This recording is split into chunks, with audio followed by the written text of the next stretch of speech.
दोस्तों, बहुत लोग बोलते हैं नॉवेल में जो नाम है उसे बदलकर हिंदी में बोलो।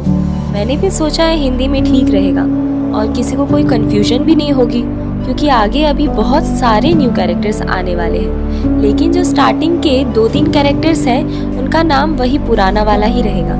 2-3 नाम से शायद कंफ्यूजन नहीं होगी आप सबको। ये पार्ट में हमने देखा विदुर उस आदमी से फायर टेक्निक लेते हैं और घर आ जाते हैं। इनके घर के बाहर वो प्रिंसेस का भाई खड़ा था। अब आगे विदुर प्रिंसेस के भाई को घर के अंदर ले जाते हैं। प्रिंसेस का भाई बोलता है, विदुर मैं तुमसे एक डील करना चाहता हूँ। और ये विदुर की तरफ एक फॉर्मूला बढ़ा देते हैं और बताते हैं ये एक रैंक 5 की गोली का फॉर्मूला है। इस गोली से तुम एक शक्तिमान रैंक के योद्धा को मार सकते हो या उसे बहुत बुरी तरह जख्मी कर सकते हो। चाहे तो उस बंदे की शक्तियों को हमेशा हमेशा के लिए खराब कर सकते हो और सील भी कर सकते हो। विदुर जब ये सुनते हैं तो एकदम हैरान हो जाते हैं और बोलते हैं ये तो एक शैतानी हकीम का काम है। ली शान पहली बार शैतानी हकीम के बारे में सुनता है और पूछता है ये क्या होता है, मैंने तो पहले कभी नहीं सुना कि ऐसे भी कोई हकीम होता है। विदुर बताते हैं शैतानी हकीम भी एक हकीम ही होते हैं, जहाँ पर एक अच्छा और नॉर्मल हकीम लोगों के अच्छे के लिए दवा बनाते हैं, जैसे कि उनकी घाव ठीक करना, शक्तियाँ बढ़ाना वगैरह वगैरह। वहीं पर एक शैतानी हकीम कुछ अजीबोगरीब टेक्निक इस्तेमाल कर कि ऐसे गोली बनाते हैं जिससे सामने वाले को जख्मी किया जा सके, उसे बर्बाद किया जा सके या मारा जा सके। ली शान बोलते हैं ये तो डिपेंड करता है कि कौन इसे इस्तेमाल कर रहा है और किसके लिए कर रहा है।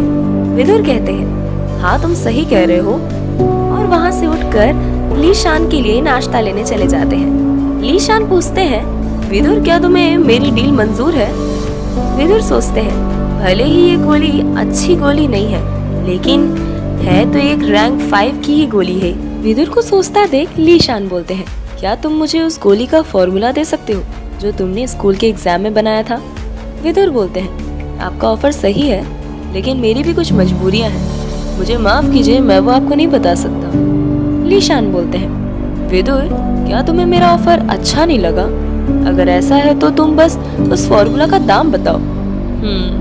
देखो मैं तुम्हारे गोलियों में इंटरेस्टेड नहीं हूँ, मैं बस इसमें इंटरेस्टेड हूँ कि तुमने वहाँ पर मिनी स्केल क्यों यूज किया, मुझे वो चीज जानना है। हालांकि मैं हकीम नहीं हूँ, लेकिन मैं भी थोड़ी बहुत चीजें जानता हूँ।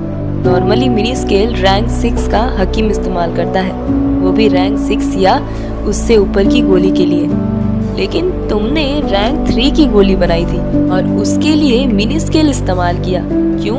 विदुर अब दंग रह जाते हैं। वो सोचते हैं नॉर्मली लोग मुझसे गोली के बारे में पूछते हैं, लेकिन ये मिनी स्केल के बारे में क्यों पूछ रहा है? लगता है इसकी नजर काफी तेज है। विदुर हंसते हुए बोलते हैं ये मेरा एक सीक्रेट है। ली शान बोलते हैं शायद वो तुमसे गलती से बन गया होगा। विदुर कुछ बोलते नहीं और सोचते हैं ये बंदा काफी बड़ा खिलाड़ी लगता है, मुझे इससे बचकर रहना होगा। विदुर कुछ बोलते नहीं और सोचते हैं ये बंदा काफी बड़ा खिलाड़ी लगता है, मुझे इससे बचकर रहना होगा। विदुर सोच में खोए थे और खुद से बोलते हैं कि मुझे इससे कुछ तो कहना ही होगा। विदुर आगे आते हैं और बोलते हैं ली शान ब्रदर आपकी चाय खत्म हो गई है, थोड़ा और ले लीजिए। ली शान हैरान ही हो जाते हैं, उसे लगा था कि विदुर शायद कुछ ना कुछ तो बोलेगा ही। चाय नाश्ता के बाद ली शान अब यहाँ से जाने लगते हैं और जाते जाते बोलते हैं ठीक है मैं जा रहा हूँ, तुम्हें अपनी गोली के बारे में नहीं बताना तो कोई बात नहीं। विदुर इसे रोकते हैं और बोलते हैं ब्रदर आप आपका वाला फॉर्मूला भूल रहे हो। ली शान बोलते हैं ये मेरा किसी काम का नहीं है, क्योंकि मैं एक हकीम नहीं हूँ। अब फाइनली ली शान विदुर के घर से चला जाता है। उसके जाते ही विदुर एक चैन की सांस लेते हैं और बोलते हैं मुझे कैसे भी करके ये चीज उस बंदे को लौटाना होगा, मैं किसी का एहसान नहीं लेना चाहता। अब ली शान को एक जंगल में दिखाया जाता है। उसके सामने एक काले कपड़े वाला आदमी प्रकट होता है और पूछता है विदुर ने तुम्हें कुछ बताया? ली शान बोलते हैं नहीं, उसने मुझे कुछ नहीं बताया। ली शान अब शक करते हुए बोलते हैं मुझे लगता है विदुर के पास महान हकीम देवदूत की टेक्निक है। अब ये दोनों अंदाजा लगाते हैं क्या विदुर के पास सच में देवदूत की वो खतरनाक टेक्निक है जो हजारों साल पहले गायब हो गई थी। लीशान बोलते हैं, मुझे लगता है विदुर के पास कोई नकली टेक्निक है और बाय लक वो उस गोली को बना पाया। वे काले कपड़े वाला आदमी बोलता है, विदुर के पूर्वज एक खतरनाक लेवल के हकीम थे, इतने काबिल कि उस जमाने में भी उनका टक्कर का कोई नहीं था। मैं मानता हूँ कि विदुर आज एक नॉर्मल बंदा है, लेकिन उसे हल्के में बिल्कुल भी मत लेना, क्योंकि उसके अंदर भी उन्हीं पूर्वजों का खून है जो एक समय पर मार्कस में राज करते थे। ऐसा करो, तुम विदुर पर नजर बना कर रखो। अगर विदुर के पास अगर वो टेक्निक हुई तो मजा ही आ जाएगा, क्योंकि हम लोग 4 साल से अंडरकवर हैं और आज तक हमें कुछ मिला नहीं। अगर अब अगले 6 महीने तक भी हमें कुछ नहीं मिला तो हम यहाँ से निकल जाएंगे और उस बर्मा दल के राजा को भी मार देंगे, क्योंकि वो बहुत लंबे समय से रूल कर रहा है। ऐसा करने का मेरा कोई इरादा नहीं है, लेकिन मेरी बहन काफी इंटरेस्टेड है। ईशान बोलते हैं, क्या आप फिर से वही शक्ति इस्तेमाल करने वाले हो जिससे आपने तारा को बचाने के लिए एक महाशक्ति पूर्वज को भी मार दिया था, लेकिन उसके असर से आप अभी तक ठीक नहीं हुए हो। ये दोनों भाई होते हैं और इनकी बहन का नाम तारा होता है। हाँ, मतलब वही प्रिंसेस जो स्कूल में विदुर और उसके मोटे दोस्त को बचाती है। तभी इन दोनों को कुछ महसूस होता है कि इनकी तरफ कोई आ रहा है, और वो होती है तारा, जो कि इनके लिए खाना लेकर आ रही थी। लीशान बोलते हैं, तुम प्रिंसेस हो, तुम ये सब मत किया करो। अब विदुर को दिखाया जाता है जो कि फायर टेक्निक प्रैक्टिस कर रहे थे। हाँ, वही टेक्निक जो उस नशेड़ी आदमी ने दिया था। पहले लेवल में बस फायर को जलाना था, दूसरे लेवल में फायर को एक फिंगर पर फोकस करना था, तीसरे लेवल में फायर को हर फिंगर पर एक्टिवेट करना था, फोर्थ और लास्ट लेवल जो सबसे ज्यादा खतरनाक था, जिसमें फायर को अपने दिल से कनेक्ट करना होता था और फिर जैसे चाहो वैसे फायर को कंट्रोल कर सकते थे। विदुर खाना वाना बना रहे थे, तभी इनका मोटा दोस्त लियोसू आता है। उसकी आंखों में आंसू था। विदुर पूछते हैं, क्या हुआ? लियोसू बोलते हैं, उन्हें कुछ हो गया है।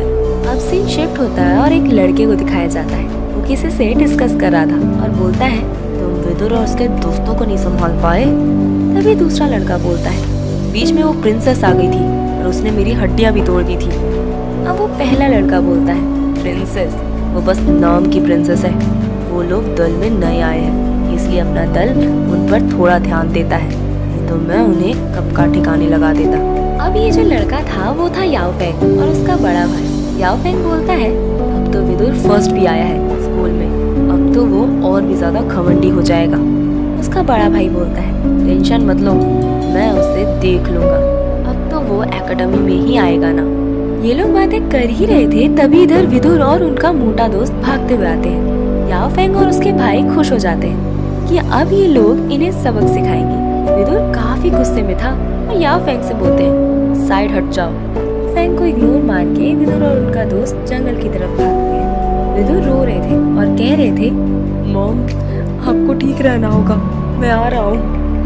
अब जब विदुर जंगल में जाते हैं तो इन्हें कुछ लोग रोक लेते हैं। विदुर बोलते हैं, मुझे छोड़ दो, मुझे मेरी मॉम के पास जाना है। कुछ देर बाद लियोसू के पापा भी आ जाते हैं और विदुर को शांत कराते हैं। अब जहाँ पर ये लोग खड़े थे उसके आगे एक बहुत गहरी खाई थी और उसके आगे एक बड़ा सा पहाड़। लियोसू के पापा विदुर को समझाते हैं, रुक जाओ विदुर, अगर इसके आगे जाओगे तो मर जाओगे। ये खाई बहुत गहरी है, इसके पार करने के लिए कम से कम किसी का रैंक शक्तिमान होना चाहिए, क्योंकि वो लोग हवा में उड़ सकते हैं। मैं दल में ये बात बता दी है, शायद कोई योद्धा आता ही होगा। विदुर बोलते हैं, अगर ऐसा रहता तो मेरे पापा क्यों मारे जाते? मैं इन लोगों पर बिल्कुल भी भरोसा नहीं करता। लियोसू के पापा विदुर को समझाते हैं, देखो विदुर, हमें इंतजार करना ही होगा और कोई ऑप्शन नहीं है हमारे पास। मैं तुम्हें कुछ नहीं होने दे सकता। तुम्हारी मॉम पर एक रैंक 4 के तिलस्मी जानवर ने हमला किया है, कुछ तो रीजन होगा ना जो उसने तुम्हारी मॉम पर अटैक किया। लियोसू के पापा विदुर को कुछ दिखाते हुए बोलते हैं, ये खून तुम्हारी माँ का है, शायद वो ज्यादा जख्मी है और शायद नीचे खाई में गिर गई हो। विदुर बोलते हैं, अंकल मुझे पता है, दल वाले यहाँ पर किसी को नहीं भेजेंगे। इतना कहकर विदुर नीचे खाई में कूद जाते हैं। पीछे से याओ फेंग और उसके भाई भी आते हैं और जब देखते हैं कि विदुर खाई में कूद गया है तो अंदर ही अंदर बहुत खुश होते हैं। याओ फेंग अपने भाई के कानों में बोलते हैं, भैया ये तो काफी बेवकूफ है, हमें तो कुछ करना भी नहीं पड़ा। विदुर हवा में थे और सोच रहे थे, दुनिया कितनी मतलबी है और हमेशा मेरे साथ ही क्यों? मैं इतना कमजोर क्यों हूँ? क्यों कि अपने परिवार को ही प्रोटेक्ट नहीं कर सकता? पहले पापा, अब शायद मॉम। और फिर विदुर रोने लगते हैं और खुद से बोलते हैं, मैंने सब कुछ खो दिया, अब याओ दल, मैं तुमसे नफरत करता हूँ। विदुर जैसे ही जमीन से टकराने वाले थे तभी विदुर को एक काले कपड़े वाला कोई आदमी पकड़ लेता है। फिलहाल विदुर बेहोश हो चुके थे। वो आदमी कहता है, विदुर तुम अभी नहीं मर सकते। कुछ देर बाद विदुर अपनी आंखें खोलते हैं और इन्हें लगता है कि ये मर गए हैं, लेकिन इन्हें एहसास होता है कि ये जिंदा है और मॉम मॉम कहकर चिल्लाने लगते हैं। अब ऊपर का सीन दिखाया जाता है जहाँ पर लियोसु भी रो रहा था और उसके पापा बस उम्मीद कर रहे थे कि विदुर जिंदा हो। अब ये तिलस्मी जानवर को दिखाया जाता है जिनके आसपास कुछ और भी जानवर थे जो आपस में बात कर रहे थे कि इस मीट को हम आपस में बांट कर खाएंगे। और सामने थी विदुर की मम्मी। अब ये जो रैंक 4 का तिलस्मी जानवर था वो कहता है, इसे मैंने अकेले हासिल किया है और इस पर मेरा हक है। अब यहाँ पर विदुर पहुँच जाते हैं और छुपकर सब देख रहे थे। इधर सारे जानवर डिस्कस कर रहे थे कि अगर हम इनके मीट को खाएंगे तो हमारा रैंक ऊपर जा सकता है। विदुर समझ जाते हैं कि इनकी मम्मी के अंदर से जड़ी बूटियों वाली खुशबू आ रही होगी, तभी ये लोग ऐसा कर रहे हैं। अभी ये जो रैंक 4 का तिलस्मी जानवर था ये काफी कमजोर था क्योंकि इसके अंदर एक जहर होता है। बाकी के जानवर बोलते हैं, तुम हमें भी हिस्सा दो नहीं तो तुम मारे जाओगे। अब इन सब में लड़ाई होने लगती है।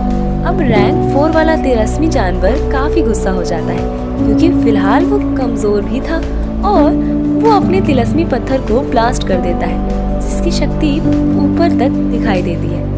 लियोसु के पापा भी देखकर सोचते हैं कि नीचे ऐसा क्या हो रहा है, बस दुआ करते हैं फिलहाल विदुर ठीक हो। विदुर उस जानवर से थोड़ा दूर थे। इन्हें कुछ होता नहीं, लेकिन वो रैंक 4 का तिलस्मी जानवर बाकी सभी जानवरों को मार देता है और फिलहाल उसकी नजर विदुर की माँ पर थी। यहाँ पर कुछ बुजुर्ग आ जाते हैं और विदुर की माँ बच जाती है। दरअसल यहाँ पर कोई बुजुर्ग नहीं आते, बस विदुर ऐसे ही चिल्ला देते हैं, हाँ बुजुर्ग इधर आइए इधर। और वो रैंक 4 का तिलस्मी जानवर बुजुर्ग नाम सुनकर यहाँ से भाग जाते हैं। अब विदुर अपनी माँ के पास जाते हैं और उन्हें उठाकर एक गुफा में ले जाते हैं और उन्हें कुछ गोली भी खिलाते हैं। ये दोनों बात कर ही रहे थे तभी इनकी माँ चिल्लाने लगती है क्योंकि विदुर के पीछे वो तिलस्मी जानवर फिर से आ गए थे और तुरंत वो तिलस्मी जानवर विदुर पर हमला कर देते हैं। वो एक ही हमले में विदुर को भी जख्मी कर देते हैं और बोलते हैं, बच्चे तुम मुझे बेवकूफ बना रहे थे, लगता है तुम्हारे अंदर काफी जड़ी बूटियां हैं और तुम भी जड़ी बूटियों वाले पानी से नहाते हो। अब तो मैं तुम दोनों को खाऊंगा, आज तो मजा ही आ गया। दोस्तों ये पार्ट यहीं पर खत्म करते हैं, लेकिन मुझे आप सबसे 2 बात करनी है। पहली बात, यार इतनी मेहनत से वीडियो बनाती हूँ तो आप लोग शेयर नहीं करते, कर दिया करो यार, मुझे भी अच्छा लगता है। और दूसरी बात ये है कि एपिसोड एक दिन बाद करके आएंगे बिकॉज मेरी पर्सनल रीजन भी है, इस वजह से मैं पर डे चाह कर भी एपिसोड नहीं दे पाती हूँ। आई होप आप अपनी छोटी सी बहन को समझेंगे। तो चलो टाटा, फिर मिलते हैं और सब्सक्राइब करना ना भूलें।